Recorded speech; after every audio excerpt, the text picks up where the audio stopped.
Bonjour à toutes et à tous. Donc je me lance dans cette nouvelle aventure, ce défi de vous présenter des chroniques qui, comme j'ai eu l'occasion de vous l'expliquer sur les réseaux sociaux, avaient été finalement pensées pour une proposition que j'avais reçue de devenir chroniqueuse, proposition qui ne s'est pas concrétisée.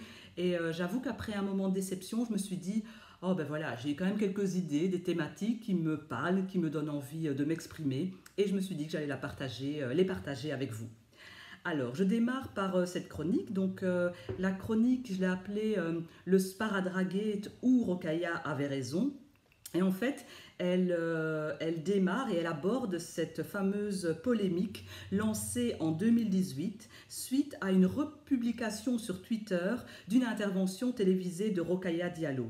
En fait, Rokhaya dénonçait le fait qu'il n'existait pas de sparadrap pour les personnes noires ou brunes ou chocolat au lait, enfin tu vois bien.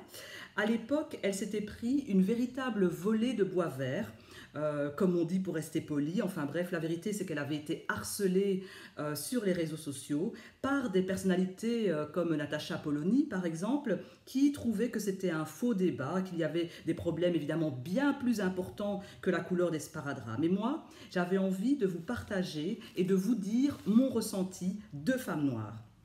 Parce qu'en fait, lorsque on n'arrive pas à trouver des choses qui nous correspondent, eh bien, finalement, ce que moi je ressens, c'est d'être considérée finalement comme quantité négligeable.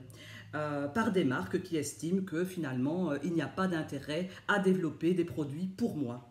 En plus, depuis lors, il faut savoir que des marques ont sorti des sparadraps qui tiennent compte des différentes teintes de peau. Et elles rencontrent, ma foi, un certain succès.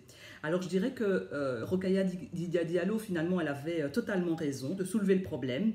Et ce que je voudrais dire pour élargir un peu le débat, c'est que dans notre société, beaucoup de personnes se sentent pas nécessairement considérées, en tout cas pas suffisamment encore.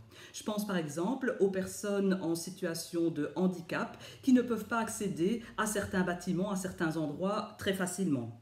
Je pense aussi aux personnes qui sont en difficulté de lecture ou d'écriture et qui, dans leur démarche administrative, ne sont pas suffisamment aussi prises en compte. Bref, j'avais envie de partager cette petite chronique avec vous très rapidement et aussi peut-être vous demander des exemples où vous avez pu vivre des situations qui vous ont fait sentir peut-être comme personne négligée et donc qui nécessitent un travail politique. À bientôt. Merci de m'avoir écouté.